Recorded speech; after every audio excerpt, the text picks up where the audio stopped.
Shalom, salam sejahtera bagi Bapak Ibu Saudara-saudara, anak-anak yang dikasihi oleh Tuhan Yesus Kristus. Berjumpa kembali bersama saya Pendeta Eka di dalam renungan firman Tuhan pada hari ini, hari Sabtu 12 November 2022. Sukacita dan damai sejahtera dari Tuhan Yesus kiranya menyertai hidup kita sekalian. Puji nama Tuhan. Sampai pada pembacaan firman Tuhan hari ini, yakni kitab Yeremia pasal yang pertama. Setelah kita menghabiskan kitab Yesaya pasal 1-66 dan kita akan memulai kitab yang baru, Yeremia pasal 1. Kiranya firman Tuhan yang kita baca renungkan sungguh memberkati hidup kita sekalian. Baik, sebelum kita akan merenungkan bagian firman Tuhan hari ini, kita akan berdoa. Tuhan Allah Bapa di surga, di dalam nama Tuhan Yesus, kami datang padamu mengucapkan syukur, terima kasih atas kasih setia dan penyertaan Tuhan yang sungguh nyata kami alami dari hari ke hari. Karena itu Tuhan, kami mau terus dekat dengan Tuhan. Kami mau terus memperdengarkan hati pikiran kami kebenaran firman-Mu, agar firman-Mu yang menerangi hidup kami dan kami tidak tersesat menjalani kehidupan. Terima kasih Bapa, berfirman atas kami sedia untuk belajar. Demi nama Tuhan Yesus kami berdoa. Haleluya. Amin. Bapak Ibu Saudara-saudara, saya akan membacakan Yeremia pasal 1 sampai ayat yang ke-9. Yeremia 1 ayat 1 sampai yang ke-19. Demikian firman Tuhan. Inilah perkataan-perkataan Yeremia bin Hilkia dari keturunan imam yang ada di Anatot di tanah Benyamin. Dalam zaman Yosia bin Amon Raja Yehuda, dalam tahun yang ke-13 dari pemerintahannya, datanglah firman Tuhan kepada Yeremia.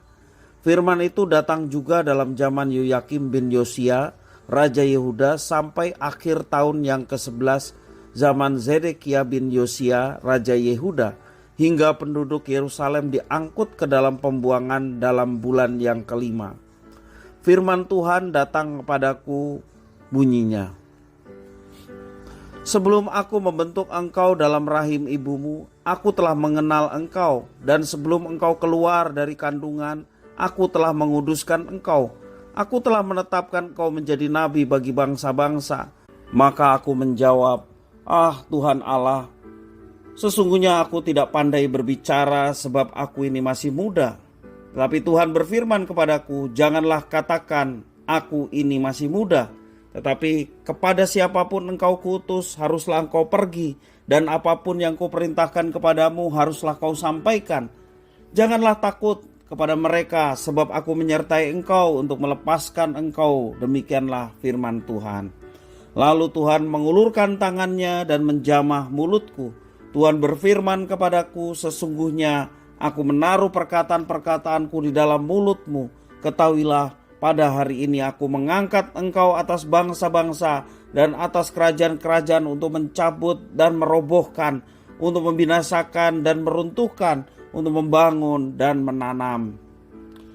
Sesudah itu firman Tuhan datang kepadaku, bunyinya, apakah yang kau lihat, hai Yeremia? Jawabku, aku melihat sebatang dahan pohon badan. Lalu firman Tuhan kepadaku, baik penglihatanmu, sebab aku siap sedia untuk melaksanakan firman-Ku. Firman Tuhan datang kepadaku untuk kedua kalinya, bunyinya, apakah yang kau lihat? Jawabku, aku melihat sebuah periuk yang mendidih, datangnya dari sebelah utara. Lalu firman Tuhan kepadaku, dari utara akan mengamuk malapetaka menimpa segala penduduk negeri ini.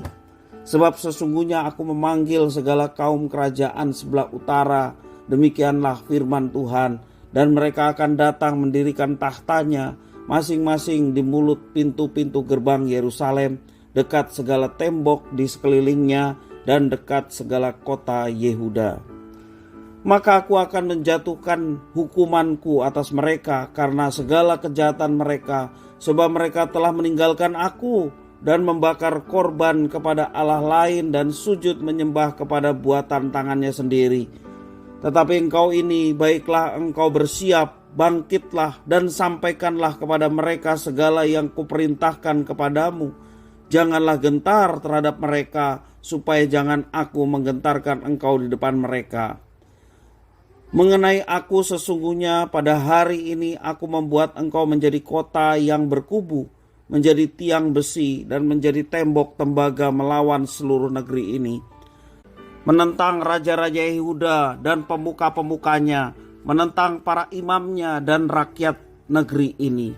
Mereka akan memerangi engkau, tetapi tidak akan mengalahkan engkau, sebab aku menyertai engkau untuk melepaskan engkau. Demikianlah firman Tuhan. Bapak, Ibu, saudara-saudara yang dikasihi oleh Tuhan, di dalam kitab Yeremia ini kita belajar bagaimana Tuhan memanggil nabinya, yakni Nabi Yeremia. Nabi-nabi dalam tradisi perjanjian lama dikenal fasih, berani, dan tegas dalam menyampaikan pesan atau firman Tuhan kepada umat Israel. Baik itu berupa teguran, juga firman yang berupa penguatan, pengharapan, maupun juga penghukuman dari Tuhan kepada umat yang dipilihnya. Ada proses serta perjuangan yang harus mereka jalani untuk menjadi seorang nabi Allah. Mereka menyediakan diri dibentuk oleh Tuhan Allah, dan Nabi Yeremia pun demikian.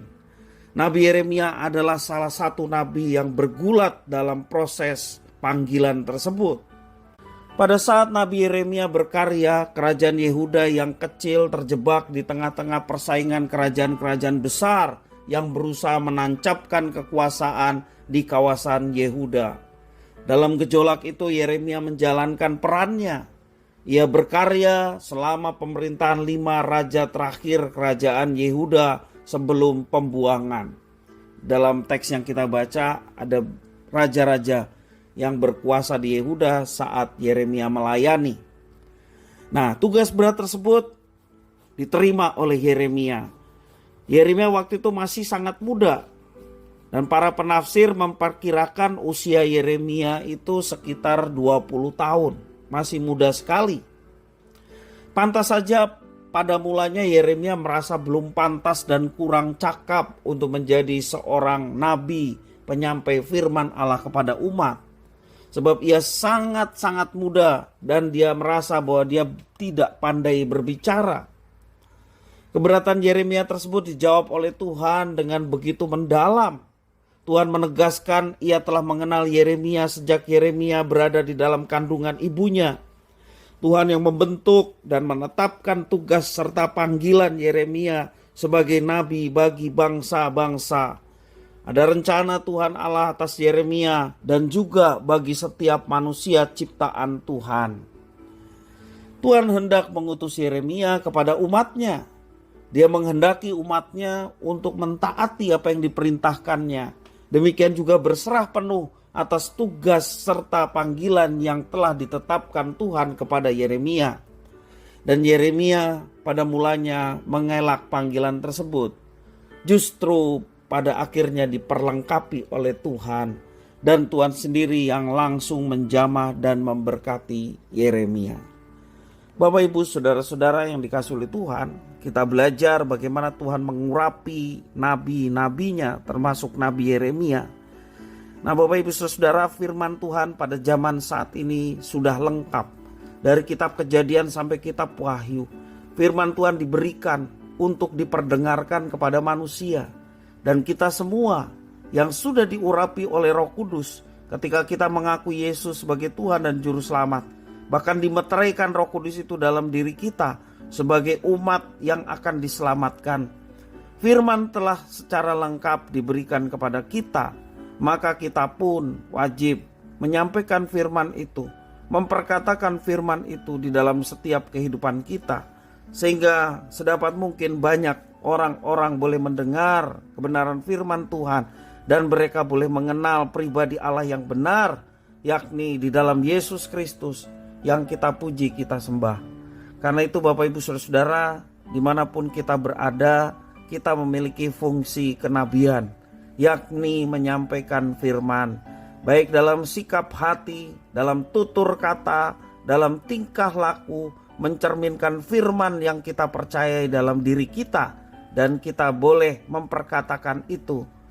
di dalam kehidupan kita, sehingga sedapat mungkin banyak orang pun boleh mengenal Allah yang benar, yang lebih dahulu kita puji, kita sembah di dalam Yesus Kristus. Kiranya firman Tuhan ini memberkati kita sekalian. Mari kita berdoa. Tuhan Bapa di sorga, di dalam Yesus Kristus, kami sungguh bersyukur dan berterima kasih untuk setiap kebaikan dan kasih setia Tuhan yang boleh kami alami dari hari ke hari, dan juga firman yang boleh dinyatakan pada kami. Biarlah Tuhan menolong kami untuk kami boleh menjadi pelaku-pelaku firman. Nabi-nabi Allah, rasul-rasul Allah telah Tuhan pilih untuk memberkati banyak orang, dan juga kebenaran firman yang telah diilhamkan dan mereka tuliskan boleh memberkati kami menjadi satu kitab suci yang utuh. Terima kasih ya Tuhan atas semuanya, dan biarlah kami boleh memperkatakan firman itu dalam kehidupan kami sehari-hari, sehingga nama Tuhan dipermuliakan, hidup kami diberkati, dan banyak orang lain pun boleh mendapatkan berkat melalui firman Tuhan. Terima kasih Bapa, terima kasih. Inilah doa permohonan ucapan syukur kami. Demi nama Tuhan Yesus Kristus kami sudah berdoa dan bersyukur. Haleluya. Amin.